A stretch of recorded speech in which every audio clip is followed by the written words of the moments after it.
Hello, welcome back to my channel. അപ്പോൾ ഇതാ എല്ലാവർക്കും സുഖമാണെന്ന് വിശ്വസിക്കുന്നു. നമ്മളിതാ ബാംഗ്ലൂർ എത്തിയിട്ട് ഇതുവരെ നമുക്ക് നിഷാഖാൻ്റെ ആ ഷോപ്പിലേക്ക് പോകാൻ പറ്റിയിട്ടുണ്ടായിരുന്നില്ല. അതായത് ഇത്രയും വർഷം ഒരുപാട് മെമ്മറീസ് ഉണ്ടായിട്ടുള്ള രാജാജി നഗറിലെ മലബാർ ഗോൾഡിലേക്കാട്ടോ നമ്മളിന്ന് പോകുന്നത്. എന്തായാലും ഒരു ദിവസം അങ്ങോട്ട് മാറ്റി വെക്കണമെന്ന് നമ്മൾ ഷുവറായിട്ട് എടുത്ത തീരുമാനമായിരുന്നു. അപ്പോൾ പിന്നെ ഇന്ന് തന്നെ ആയിക്കോട്ടെ എന്ന് വിചാരിച്ച് ഞങ്ങളൊക്കെ റെഡി ആയത് ഓട്ടോ വെയിറ്റ് ചെയ്ത് നിൽക്കുകയാണ് കേട്ടോ. ഒറ്റ ഓട്ടോയും രാജാജി നഗറിലേക്ക് മാത്രം പോകുന്നില്ല. ഞങ്ങളവിടെ നിന്നിട്ട് 10-12 ഓട്ടോ പോയെങ്കിലും ഒറ്റ ഒന്നും കയറ്റിയിട്ടുണ്ടായിരുന്നില്ല. അതിലൊരാളോട് ഞങ്ങൾ പറഞ്ഞു, പ്ലീസ് ഒന്ന് ഇറക്കി തരുമെന്ന് അപേക്ഷിച്ചപ്പോഴാട്ടോ ആ ആൾ ആയിക്കോട്ടെ കയറിക്കോളി എന്ന് പറഞ്ഞു. കുട്ടികളൊക്കെ ഉണ്ടായതിനോട് ഡിസ്റ്റർബ് ആവേണ്ടെന്ന് വിചാരിച്ചിട്ടായിരിക്കും. അങ്ങനെ ഞങ്ങൾ വേഗം കയറി. മിഷുപ്പിയും ഹൈസപ്പും ഭയങ്കര എക്സൈറ്റഡ് ആയി. എന്താണെന്ന് വെച്ചാൽ ഷോപ്പിൽ കാണാനൊക്കെ ഒരുപാട് ആൾക്കാരുണ്ട്. ജിനൂബ് മാമനാവട്ടെ, വാസു അങ്കിളിനാവട്ടെ എന്ന് പറഞ്ഞിട്ട്. അലീമാണെങ്കിൽ ഒരു ഫംഗ്ഷൻ്റെ ഭാഗമായിട്ട് നാട്ടിൽ പോയതാട്ടോ, അതുകൊണ്ട് നമുക്ക് അവളെ മീറ്റ് ചെയ്യാൻ പറ്റുന്നുണ്ടാവില്ല. അങ്ങനെ നമ്മൾ ഷോപ്പിൽ എത്തിയിട്ടുണ്ടായിരുന്നു കേട്ടോ. അപ്പോൾ അവിടുന്ന് പുറത്ത് തന്നെ ജിനൂബ് വെയിറ്റ് ചെയ്യുന്നുണ്ടായിരുന്നേ. ജിനൂബിനോട് ഞാൻ പറഞ്ഞു വീഡിയോ എടുക്കുമെന്ന് പറഞ്ഞപ്പോൾ എന്നെ എടുക്കരുതെന്ന്. എടുക്കണ്ടെന്ന് പറഞ്ഞാൽ ഞാൻ മസ്റ്റായിട്ട് എടുക്കുമെന്നും പറഞ്ഞിട്ട് ഞാൻ വീഡിയോ എടുത്തിട്ടുണ്ടായിരുന്നു കേട്ടോ. അങ്ങനെ നമ്മൾ നേരെ ഷോപ്പിലേക്ക് കയറുമ്പോൾ തന്നെ മഹേഷും ബാക്കി സ്റ്റാഫുകളൊക്കെ അവിടെ വെയിറ്റ് ചെയ്യുന്നുണ്ടായിരുന്നേ.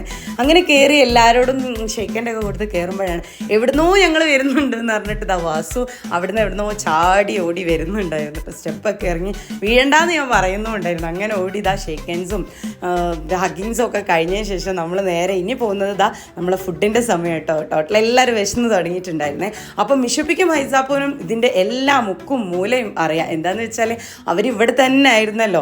ഇവിടെ വന്നു കഴിഞ്ഞാൽ പിന്നെ മലബാർ ഗോൾഡ് മറ്റേ മിസ്ല ഗോൾഡൻ ഡയമണ്ട്സ് ആണ് കേട്ടോ. അത്ര പോലും പെർഫെക്റ്റ് ആയിട്ട് ഓരോ വഴിയും അവിടെ എന്തൊക്കെയാണ് ഉള്ളതെന്ന് മിഷുപ്പിക്ക് നല്ല നിശ്ചയം. അങ്ങനെ നേരെ മിസ്സിലേക്ക് കയറിയിട്ടുണ്ടായിരുന്നു. ഇന്ന് ഇവിടെ ചോറും സാമ്പാറും ഒക്കെ അതിനോട് നല്ല പായസം ഉണ്ടെന്ന് പറഞ്ഞിട്ടുണ്ടായിരുന്നു കേട്ടോ. കാരണം പായസം മിഷുപ്പിക്ക് എന്ന് പറഞ്ഞാൽ പാൽപ്പായസത്തിനോട് ഭയങ്കര ഇഷ്ടമാണ്. അങ്ങനെ സേമിയത്തിന് നല്ല പാൽപ്പായസമൊക്കെ ഉണ്ടായിരുന്നുണ്ട്. ഹൈസാപ്പും മിഷുപ്പിയും ഈ 2 ഗ്ലാസ് അപ്പം തന്നെ അകത്താക്കിയിട്ടുണ്ടായിരുന്നു. അതുകൊണ്ട് ഫുഡ് തീരെ അങ്ങ് പോയിട്ടുണ്ടായിരുന്നില്ല കേട്ടോ. അങ്ങനെ അവർ ഫുഡ് കഴിച്ചിട്ടില്ല, പായസം മാത്രം കഴിച്ചു. പിന്നെ ഞങ്ങൾ ബാക്കി സ്റ്റാഫ് കൂടിയും വന്നപ്പോൾ ഞങ്ങൾ എല്ലാവരും കൂടി ഇരുന്ന് കഴിക്കാമെന്നാട്ടോ വിചാരിച്ചത്. അപ്പോൾ 2 പേരും കൂടി വെയിറ്റ് ചെയ്യാൻ ഇങ്ങനെ എത്തും എന്ന് പറഞ്ഞപ്പോൾ ഞങ്ങൾ പിന്നെ അവരെയും കൂടി വെയിറ്റ് ചെയ്ത് ഒന്നിച്ച് കഴിക്കാമെന്ന് ഇങ്ങനെ പ്ലാൻ ചെയ്ത് നിന്നിട്ടുണ്ടായിരുന്നു. വരുന്നവരും പോകുന്നവരും പായസമൊക്കെ എടുത്ത് ഹൈസക്കും വിഷുപ്പിക്കുക കൊടുക്കുന്നത്. കാരണം അവർ ഫുഡില്ലല്ലോ, പായസം മാത്രമാണല്ലോ. അങ്ങനെ നമ്മൾ കാത്തിരുന്ന 2 പേരൊക്കെ വന്നതിന് ശേഷം ഞങ്ങൾ എല്ലാവരും കൂടി ഇരുന്നുങ്ങാണ്ട് ഫുഡ് കഴിക്കുക കേട്ടോ. നല്ല അടിപൊളി ഫുഡൊക്കെ ആയിരുന്നു. കാരണം നമ്മൾ നാട്ടിൽ നിന്ന് തന്നെ കഴിച്ച് ഇങ്ങനെ പുറത്തൊക്കെ വരുമ്പോൾ കഴിക്കുമ്പോൾ ഒരു വെറൈറ്റി ആയിരിക്കും. അവർക്കിത് എപ്പോഴും ശീലമായതുകൊണ്ട് ചിലപ്പം ഇഷ്ടപ്പെടാതിരിക്കാന്നൊക്കെ ഉള്ളത്. എന്തായാലും ഫുഡല്ലേ, കിട്ടാത്തവർ എത്ര പേരുണ്ടെന്ന് നമ്മൾ അങ്ങനെ ചിന്തിച്ചാൽ മതി. പിന്നെ നമ്മൾ അടുത്ത പരിപാടികൾ തുടങ്ങി. എന്തായാലും നല്ല ലക്ഷങ്ങൾ വിലയുള്ള ഡയമണ്ട്സ് ആയാലും ഗോൾഡൊക്കെ ആയാലും നമുക്ക് വാങ്ങിയിട്ട് കല്യാണത്തിനോ എന്താവശ്യത്തിനോ പോവാന്ന് പറയുന്നത് ഒരു ബുദ്ധിമുട്ടല്ലേ. ബുദ്ധിമുട്ട് മീൻസ് അങ്ങനെയല്ല കേട്ടോ, പഠിച്ചവന് ഒരു മാറ്റം തരാൻ വലിയ പണിയൊന്നുമില്ല. അപ്പം ഞാൻ വിചാരിച്ചു നമുക്ക് പറ്റുന്നത് നമ്മൾക്കൊന്നും ഇട്ട് നോക്കുകയും വീഡിയോസ് എടുക്കുകയൊക്കെ ചെയ്യാമല്ലോ. അതാണ് എൻ്റെ മെയിനായിട്ടുള്ള പരിപാടി കേട്ടോ. നമ്മൾ ഷോപ്പിൽ ഇവിടുത്തെ ഷോപ്പായാലും നിഷാക്ക എവിടെ ഉണ്ടോ എനിക്ക് ഇഷ്ടപ്പെടുന്ന എന്തെങ്കിലും ഐറ്റംസ് ഉണ്ടെങ്കിൽ ഞാൻ ഇട്ട് നോക്കാറുണ്ട്. നമുക്ക് ഒരുവിധം വീഡിയോസിലൊക്കെ കാണാറുണ്ട്. അങ്ങനെ ഐസക്ക് ഒരു വാവനെയൊക്കെ കിട്ടിയപ്പോൾ അവിടുന്ന് ഒരു ഉമ്മയൊക്കെ വെച്ച് അങ്ങനെ കളിക്കുന്നൊക്കെ ഉണ്ടായിരുന്നു കേട്ടോ. ഞാൻ അന്നേരം വാസനോട് പറഞ്ഞു പുതിയ മോഡൽ ഒന്ന് ഇട്ട് നോക്കട്ടെ എന്ന് പറഞ്ഞപ്പോൾ അവനല്ല ആള് ചേച്ചി ഇതിട്ടോ എന്ന് പറഞ്ഞിട്ട് അങ്ങനെ ഡിസ്റ്റർബ് ചെയ്യുന്നുണ്ടായിരുന്നു. അപ്പം ഞാൻ എന്തായാലും വന്നതല്ലേ ഒരു കൈ നോക്കാമെന്ന് പറഞ്ഞിട്ട് എനിക്കിഷ്ടപ്പെട്ടൊക്കെ ഇട്ട് നോക്കുമ്പോഴാണ് മിഷുപ്പി വന്നത്. എനിക്കും വേണം ഒന്ന് ഇട്ട് നോക്കാമെന്ന് പറഞ്ഞിട്ട് അങ്ങനെ 2-3 മിഷുപ്പിയും ഒക്കെ ഒന്ന് ഇട്ട് നോക്കി, കണ്ണാടിയിലൊക്കെ നോക്കി നല്ല ഷോ ഒക്കെ ഇറക്കി. അങ്ങനെ നമ്മൾ കുറേ വീഡിയോസൊക്കെ എടുത്തിട്ടുണ്ടായിരുന്നേ. നമ്മളെ സ്റ്റാഫിനെ നമ്മൾ എന്തായാലും ഒന്ന് കാണിക്കാനല്ലോ, നമ്മൾ സ്വന്തം അനിയൻ്റെ മാതിരി കേട്ടോ. അതുകൊണ്ട് എന്ത് കാര്യം പറഞ്ഞാലും ഓക്കെയാണ്. അങ്ങനെ നല്ലൊരു ഡയമണ്ട് നെക്ലേസ് ഒക്കെ ഇട്ടിട്ട് നമ്മൾ ലോഞ്ചിങ് റൂമിൽ പോയിട്ട് നല്ല വീഡിയോസൊക്കെ എടുത്തിട്ടുണ്ടായിരുന്നു കേട്ടോ. ഹൈസ് അപ്പോഴേക്കും ബലൂണോണ്ടൊക്കെ കളിക്കുക. പിന്നെ നമുക്ക് സ്റ്റാഫ് കോഫിയൊക്കെ ആയിട്ട് വന്നിട്ടുണ്ടായിരുന്നു. കുട്ടീസിന് പാലാണ് കേട്ടോ കൊണ്ടുവന്നത്. അപ്പോൾ ഞാൻ അവരെയൊക്കെ ഒന്ന് വീഡിയോ എടുത്ത് നമ്മളെ ഡിപ്പെൻഡ് ചെയ്യുന്നവരെ നമ്മൾക്കൊന്ന് കാണിക്കണമല്ലോ എന്ന് വിചാരിച്ചിട്ടു. ഹൈസ് ഒരു ഭാഗത്ത് അടങ്ങിയിരിക്കുന്ന സ്വഭാവം ഇല്ലാത്ത ആളാണ് കേട്ടോ. ഫുള്ളും ഇങ്ങനെ കറങ്ങി നടക്കുക ചെയ്യുന്നത്. ഞാനാണെങ്കിലോ മൊത്തത്തിൽ ഇങ്ങനെ കവർ ചെയ്യുന്നുണ്ടായിരുന്നു കേട്ടോ. കാരണം നമ്മൾ ഇവിടെ തന്നെ ഉണ്ടായ സമയത്ത് നിഷാക്കാൻ്റെ കൂടെ ഇങ്ങനെ ചുറ്റി നടന്ന ഷോപ്പായിരുന്നു. ഇതിൻ്റെ ഇനോഗ്രേഷൻ്റെ സമയത്ത്, അതായത് സെക്കൻഡ് ടൈം ആയിട്ട് ഇതൊന്ന് റീഅറേഞ്ച് ചെയ്ത സമയത്ത് നമുക്ക് വരാൻ പറ്റിയിട്ടുണ്ടായിരുന്നില്ല. ഇപ്പം നോക്കുമ്പോൾ ഭയങ്കര വലിയ ഷോപ്പാണ്, ഒരുപാട് കളക്ഷനൊക്കെ ഉള്ള നല്ല അടിപൊളി ഷോപ്പായിട്ടുണ്ട്.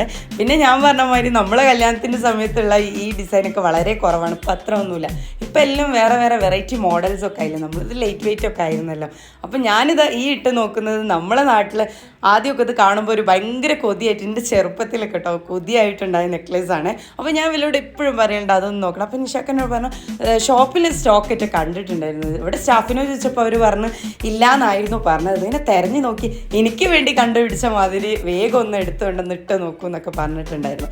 അങ്ങനെ ഞാൻ എൻ്റെ ആഗ്രഹമൊക്കെ അവിടെ അങ്ങ് തീർത്തിട്ടുണ്ടായിരുന്നു. പിന്നെ കുട്ടീസല്ലേ, ഭയങ്കര കളിയും ബഹളവും ഒക്കെ തന്നെ ആയിരുന്നു കേട്ടോ. കുറച്ച് സമയം കഴിഞ്ഞപ്പോൾ ഞങ്ങൾ പറഞ്ഞു എന്നാൽ പിന്നെ എൻ്റെ ചെയിനും ബ്രേസ്ലെറ്റും റിങ്ങൊക്കെ ഒന്ന് പോളിഷൊക്കെ ചെയ്ത് കഴിഞ്ഞ് അതൊക്കെ കിട്ടിക്കഴിഞ്ഞതിന് ശേഷം ഞങ്ങളിതാ പുറത്തേക്ക് ഇറങ്ങിയിട്ടുണ്ടായിരുന്നു കേട്ടോ. ഇനി നമ്മൾ ആരെങ്കിലും ഒന്ന് ഇറക്കി തരണം. ഇത് നമ്മുടെ സ്വന്തം സെക്യൂരിറ്റി ചേട്ടൻ ആണ് കേട്ടോ. ഭയങ്കര സ്നേഹമാണ്, വിഷുപ്പിനൊക്കെ ഭയങ്കര സ്നേഹമാണ്. അങ്ങനെ ഇതാ അവരെയൊക്കെ കഴിഞ്ഞ് എല്ലാവരെയും കണ്ടു. രാധേട്ടൻ എന്നാട്ടോ പേര്. അപ്പോൾ നമ്മളിതാ നമ്മളെ പിക്ക് ചെയ്യാൻ വേണ്ടി വണ്ടി വന്നിട്ടുണ്ടായിരുന്നു. അങ്ങനെ ആ വണ്ടിയിൽ കയറി നേരെ നമ്മൾ റൂമിലേക്ക് പോകണം കേട്ടോ. ഇന്നത്തെ ദിവസം ഭയങ്കര സന്തോഷവും എക്സൈറ്റഡ് ഒക്കെ ആയിരുന്നു കേട്ടോ. കാരണം എന്താ വെച്ചാൽ നമ്മൾ അവിടെ തന്നെ ആയിരുന്നല്ലോ. അങ്ങനെ ഇതാ നേരെ റൂമിലേക്ക് പോകണം. ഇനി റൂമിൽ പോയിട്ട് വേണം കുട്ടികളായിട്ടുള്ള വേറൊരു അംഗം വെട്ട് തുടങ്ങാൻ വേണ്ടിയിട്ട്. അങ്ങനെ അത് നമ്മൾ പോകുന്ന വഴിയായിട്ട് റൂമിലേക്ക് പോകുന്ന വഴി അവിടെ വലിയൊരു അയ്യപ്പ ടെമ്പിളൊക്കെ ഉണ്ട് കേട്ടോ. നല്ല അവിടെ കഴിഞ്ഞ പ്രാവശ്യം വന്നപ്പോൾ ഉത്സവമൊക്കെ നടക്കുന്നത് ഞങ്ങൾക്ക് കാണിച്ചു തന്നിട്ടുണ്ടായിരുന്നു. അങ്ങനെ നമ്മളെ വണ്ടി നമ്മളെ റൂമിൻ്റെ മുന്നിൽ നമ്മളെ ഇറക്കി തന്നിട്ടുണ്ട്. ഇനിയൊരു മറ്റൊരു വീഡിയോയിൽ കാണാം. ബൈ.